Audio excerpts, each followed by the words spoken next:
if you want to go after Trump, go after Trump. But like the way that they're clowning, or Jon Stewart is clowning the black church, and you have black people there being a part of a parody of the black church, is just on those institutions, to those corporations and advertisers and universities and law firms, all of them. If you still think that bending the knee to Trump will save you, I have one thing to say. But if you're afraid and you protect your bottom line, I've got but one thing to say. Now, you have these black people in the background being a part of what is an iconic part of black culture, which is the black church. A lot of politicians go in there to try to get votes and all of that. Put religion aside, put all of those things aside. You would not see this done with any other religion. You would not see this done with Islam. You would not see this done with Jewish people. Only black people will look at this because they hate Trump and allow the black church and something as sacred as the black choir to be a parody. And look at his mannerisms. It's clear that he's just clowning the whole concept. And just the idea of, just from a religious perspective, the language that's being used in the context of a church is unacceptable. So again, you can dislike Trump, you can have all those feelings about Trump, but this is unacceptable. And anyone who finds this funny or entertaining, but yet would not apply the same standards to the other side, you have to check the mental gymnastics that you have to do to make this funny, to make this acceptable, or to make this make sense. Imagine if a Republican had done something like this. A Republican comedian or a conservative comedian going into the black church and parodying it would be unacceptable. One little phrase. You tell them. Go yourself. What do we got? What do the listeners want to know this week? First up, John, do you think that Skydance would get rid of The Daily Show after the merger goes through? Skydance, the company that's coming in? Yes. Boy, that's a good question. I have, unfortunately, we haven't heard anything from them. They haven't called me and said, like, don't get too comfortable in that office, Stewart. But let me tell you something. I've been kicked out of shittier establishments than that. We'll land on our feet. No, I honestly don't know. I mean, I think I'd like to believe that, without The Daily Show, I don't know. Comedy Central is kind of like Muzak at this point. I think we're the only sort of life that exists on a current basis, other than like South Park Reruns of The Office. But it's the only thing on there. I'd like to think we bring enough value to the property. Like if they're So what he's talking about there, just for context, what he's talking about there is his show on Comedy Central generating money.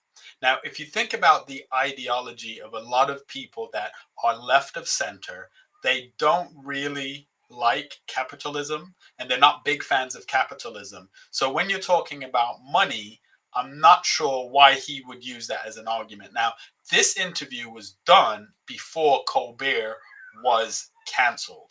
And his story and his song and his position changes completely after we find out that Colbert was canceled. looking at it as purely a real estate transaction, I think we bring a lot of value, but that may not be their consideration. I don't know. They may sell the whole fucking place for parts. I just don't know.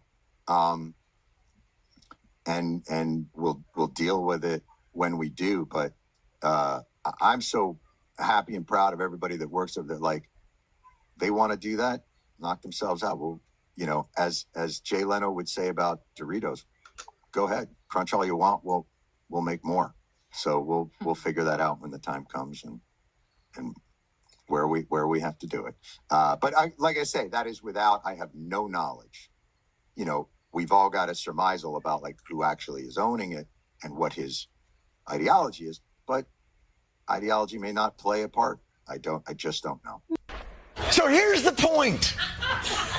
If you're trying to figure out why Steven's show is ending, I don't think the answer can be found in some smoking gun email or... So this is after Colbert has been canceled. And the hypocrisy of both sides, but specifically in this case, the hypocrisy of the left. Now, on the one hand, they feel that this rich celebrity, who usually they don't like rich people, this rich celebrity is being done harshly by his show being canceled. And it's being canceled for the most part because it's not being watched. It's dollars and cents. He may be doing better than some of the other late night shows, but all of them are struggling. And it's not unique to those shows. Like the mainstream media is going to struggle because you have so many other options of where you can get entertainment, you can get news. And then you have these 3 or 4 late night talk show hosts that for the most part, other than Fox, are all doing the same thing.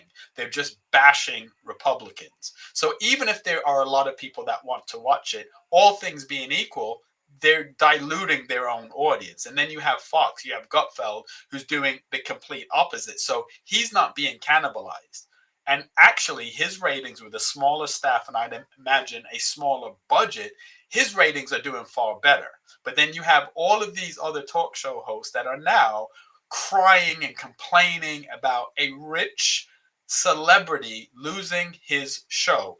I feel for anyone that works for the show because, you know, anyone losing their job is a horrible thing. But I can't feel that sorry for him.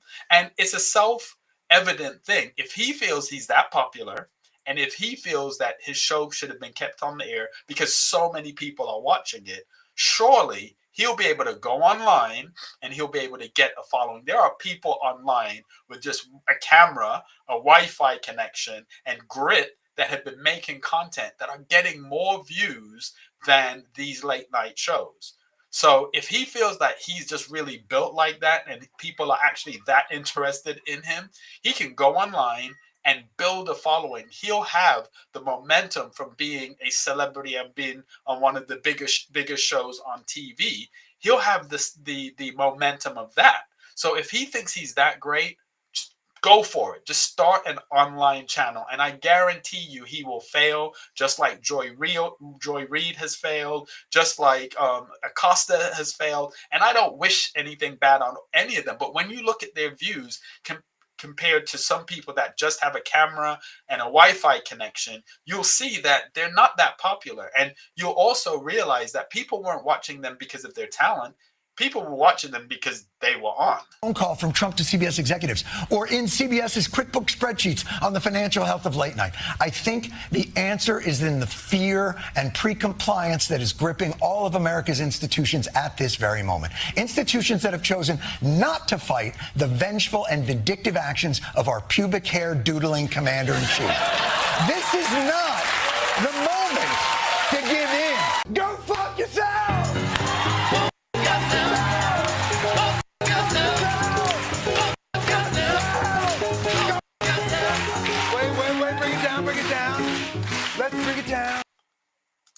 That is disgusting. That's disgusting. And I'm not even saying it again from a religious perspective. For them to demean the black church and the black choir in this way and no one call it out is absolutely disgusting. If anyone on the right had done something like this, it would have been all over the news. People would have been all up at arms saying how racist it is. And I just don't like the idea that he would go into or set the scene of a black church and act this way. And I think Christians should be outraged. I think black people should be outraged, but they won't be because it's against the orange man. And this is what happens when you create this facade around a person that they're pure evil. It means that anything goes. And that's what we've seen for the last almost 10 years. Anything goes. Anything can be said. And now what I think is really comical is the fact that even the Democrats are saying we need to be more like Trump, which then means that the things that they were saying about him weren't actually honest as far as them feeling that it was beneath them. I think if they were truly a party of principle, they would stick to the Michelle Obama line of when they go low, we go high. They would just keep going higher. But they've never been a people of principle. Just like most people, they just want power. The Republicans are the same. Both sides just want to keep and maintain power. This is all about power. This is all about votes. This is all about saying whatever you need to say to get people on side and to get people to turn off their critical thinking and just go purely on emotion. A little bit quiet. Yourself. Just go yourself. Everybody.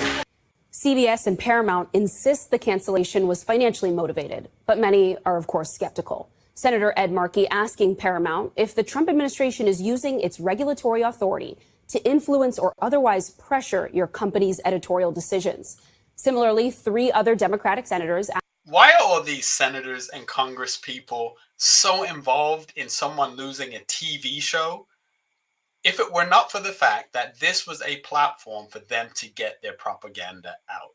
And I get it, but call it what it is. And also, 2 things can be true at the same time. So Trump can be getting revenge on all of these people, and it can be that his show was not making money. 2 things can be true at the same time. So you don't have to cancel out one because of the other. You don't have to cancel out the fact that, yeah, probably Trump is being petty and punitive and trying to do everything he can to get back at people. That can be true. But they could be giving him enough rope to make it a lot easier. That can also be true at the same time. What they don't like is that Trump is actually winning. He's been on a winning streak for a minute. And regardless of how you feel about the politics, a lot of what he is doing is popular. And the Democrats right now are unpopular. And the more they come at him, the more fuel it actually gives his agenda. And more importantly, it means that they're never coming out with solutions or ideas. It's always they're opposing whatever Trump is saying, whatever he's doing, whatever policies he's putting out. He's just come up with a policy or floated the idea of a policy of no tax, no capital gain tax on house sales. So what they're saying is if you sell your home, you're not going to get the capital gains tax. And the Democrats are up at arms about it. Why would they be up at arms about removing a tax, about making it easier for middle-class Americans who are selling their house to avoid a tax? This just goes to show you that it's not about what's right or wrong. It's all about power. Asking the head of Skydance Media about Trump's claims about a side deal.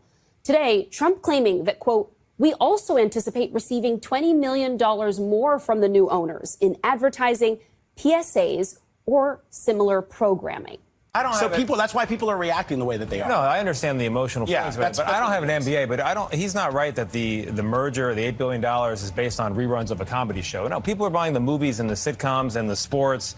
They're not based on reruns of us either. So I think he's wrong about that. He's saying that it contributed to it. He's saying it's all encompassing, No, the total package of it. That already happened in the past. And he also acknowledged that these late night shows are what he called like a blockbuster kiosk inside a tower record.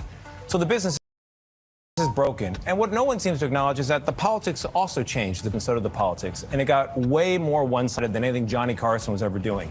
I think we should reflect on those changes as well. It's been a big shift. Facts speak facts. If you watch late night right now, all you're hearing is the same thing, unless you turn on to Fox, and then you're hearing the complete opposite. But it's not entertaining anymore. It's not funny. I remember David Letterman. David Letterman, like you really didn't know until now what his politics were.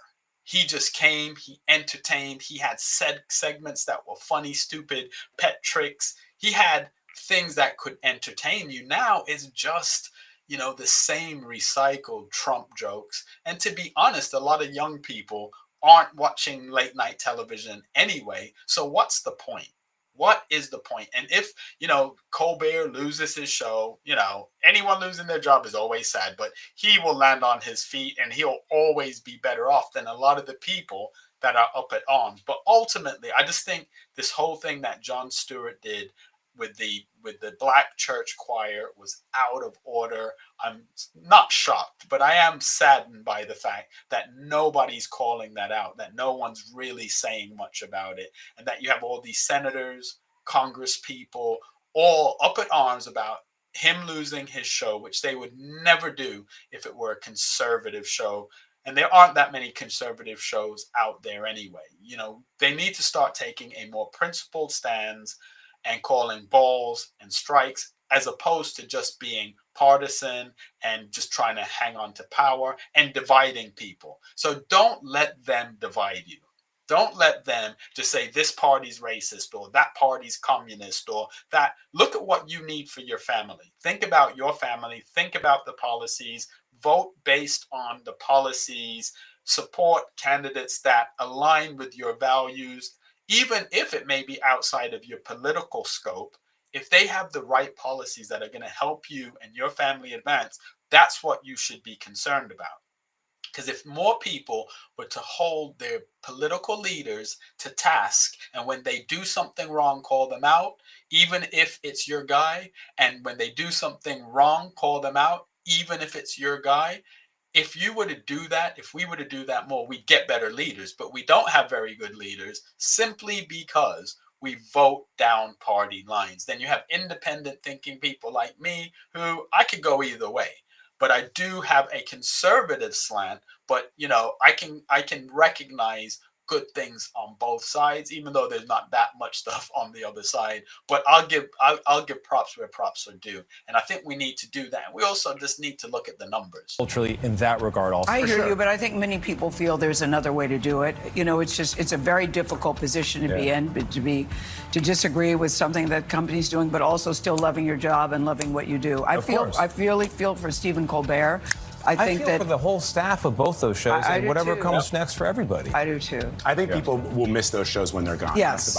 I don't think anyone's going to miss them because I don't think people are really watching them now. And when they're gone, they're gone. And if he wants to start a podcast, if he wants to do something online, he can easily do that. He has enough resources. You know, people with far less than him buy a computer, buy a camera, and just make the time to make videos. And he already has a name. So let's just see. I doubt if he'll do very well because he's not that funny. But hey, wish him the best. But what he did with the Black church was out of order.